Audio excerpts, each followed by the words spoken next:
congratulations on the film. And I probably should also congratulate you on another sort of little film you've got out at the moment, but we might come on to that later. Thank you.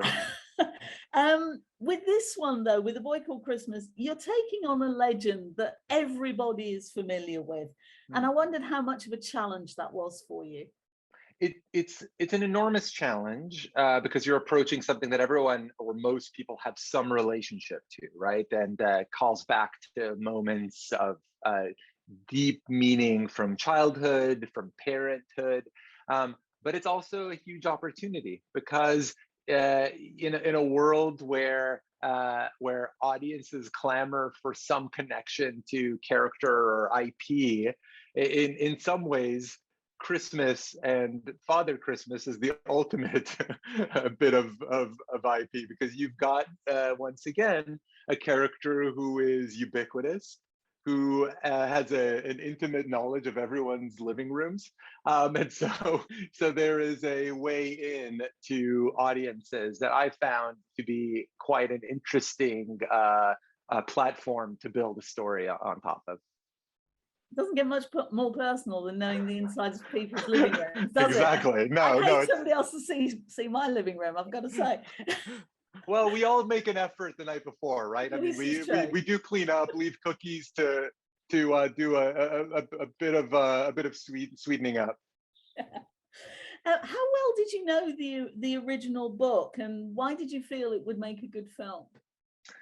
So I only learned of the book when the producer, Graham Broadbent, sent it to me just about a year and a half after it was published. The book itself was only published in 2015, I believe, or 2016. So it was quite fresh and mostly UK centric when it first came out. It's since sort of conquered the globe as Matt Haig's writing oeuvre has continued to dramatically scale up.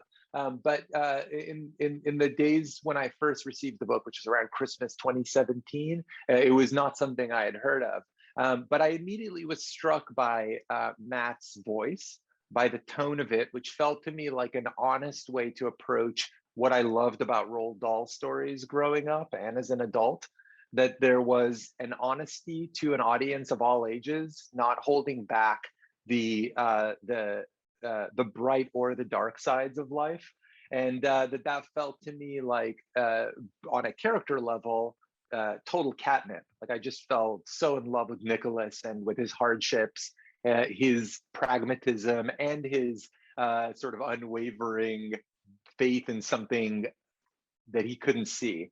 That this hope that is sort of what makes him a superhero. But that made me love him. My own relationship with the holiday is a very weird one. I was born in London, but we left when I was 3 and moved around the world a bunch before ending up back in Los Angeles. I guess now I'm back in London. When we left England when I was 3, my parents brought the concept of Christmas over with us to Tel Aviv, where we moved to. And so it was a very strange thing where I thought my identity was connected to a holiday that came over, that Father Christmas made a special trip out of England down to Israel to give me gifts. And I thought that was part of who I was. I didn't understand it was connected to a larger concept or had any more symbolism than that. And so it was sort of a part of me that I stored away in a cupboard somewhere, and reading Matt's book actually brought all that back up to the surface. And again, I connected with a pure, younger, simpler version of myself that made me excited. So you were like the only boy in Tel Aviv that celebrated Christmas? I'm pretty sure I was. And wow. I felt pretty, like, I knew even as a little kid that was something that made me special. And I loved that feeling. I loved feeling like like every kid does the night before Christmas, that there's going to be a visit to their life, their home, in one way or another. And I was just able to connect to that on a very tangible level. So for the film, you've got the most amazing ensemble cast. You've got Dame Maggie Smith and Jim Broadbent and Toby Jones and Sally Hawkins. I mean, did you feel intimidated by all that British talent? I mean, the answer is yes, not just because they were British, although that didn't hurt. But it's a funny thing. I mean, I'm deeply, deeply proud of this cast, and it's not an accident. I understand as a filmmaker, having done this now a couple of times, that the best work that you can do as a director is to properly cast your story. There's a lot of other challenges that are going to come down the line, things that can uplift a film, things that can that can hurt it. But a proper casting is your greatest defense against everything that a story is going to go up against.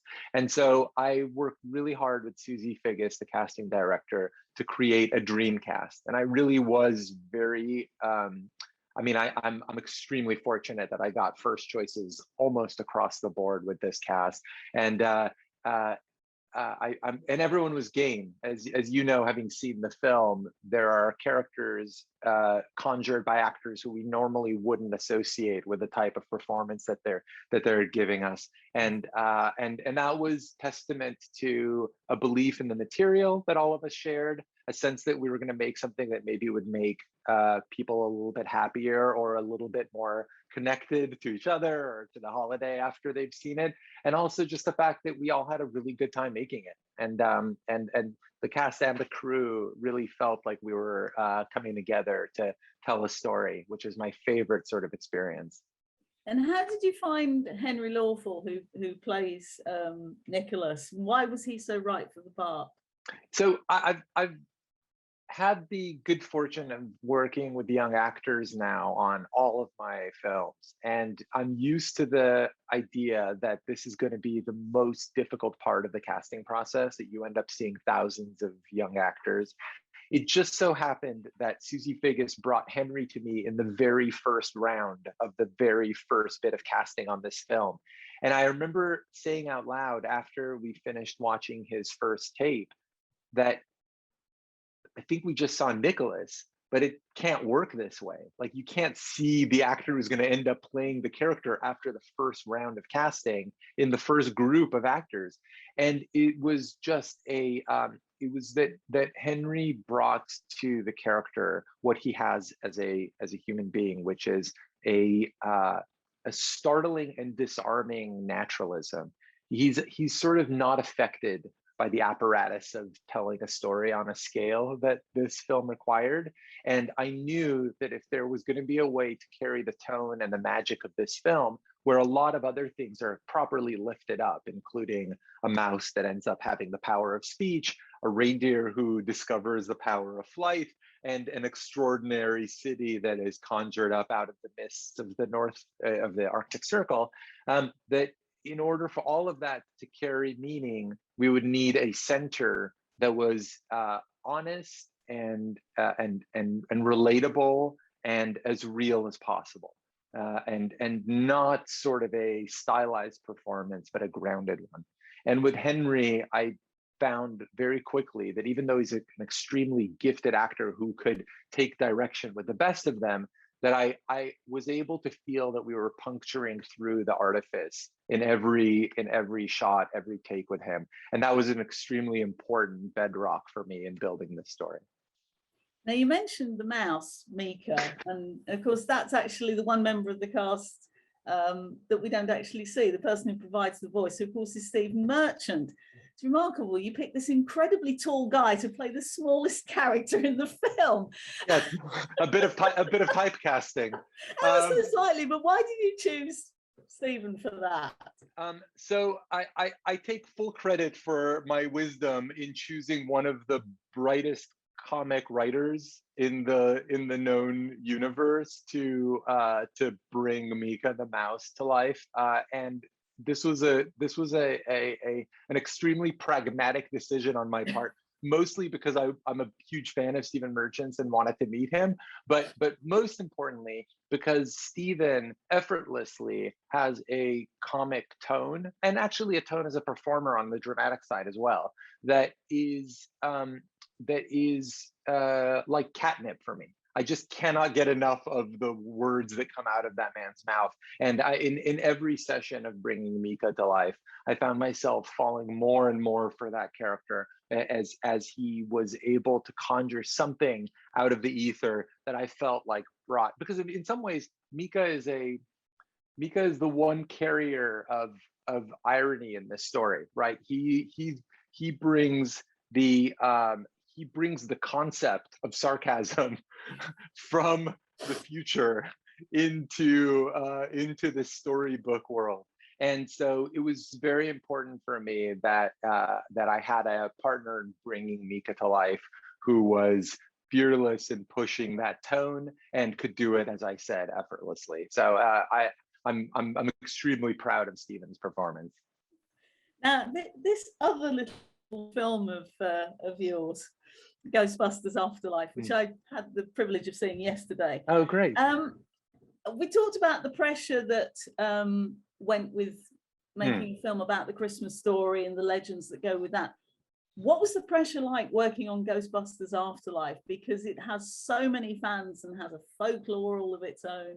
Yeah, I guess I haven't made my life easier for myself, have I, these last couple of years? When you put it in perspective, I feel like maybe I should have my head examined. It was daunting because nobody puts a greater expectation on what a new Ghostbusters should film than myself. I'm a huge Ghostbusters fan. Actually, when we left Israel and moved to Los Angeles, Ghostbusters was the first film I saw in the cinemas. It was 1984, the summer of '84. And it's sort of interwoven with me with an entire concept of the person that I would become, this film lover I would become, and the storyteller I would become. So I had very high expectations, as did Jason, my writing partner and friend. And for him, it's a whole other set of expectations that come with familial lineage, a legacy as a writer, as a director.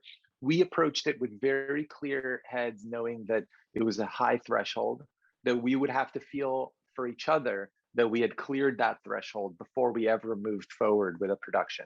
And so we took our time. We crafted the story over about a year before delivering a screenplay to the studio. And once that was in place, we felt that, and especially once the core team of creatives like Ivan and Dan Aykroyd, et cetera, had read it and felt like we had done justice to the world that they had spent, much of their career fostering, that we were on solid footing. And so we wouldn't have done it without that confidence. And having seen it, what struck me was that there's plenty in there for fans that they will enjoy, but equally for somebody who's not so familiar with the original, or maybe has never seen it, there's plenty in there for them as well. How did you create that balance?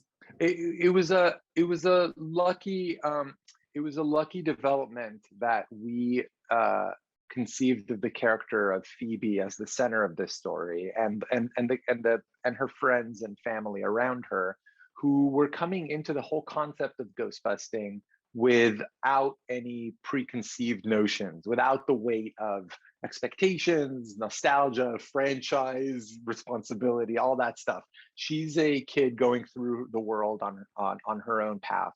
And so we always used character as a way to balance the expectations of the fandom, the prior films, the story that we had to carry through, with the purity of discovery and storytelling that Phoebe is experiencing in this film. And that was always our compass.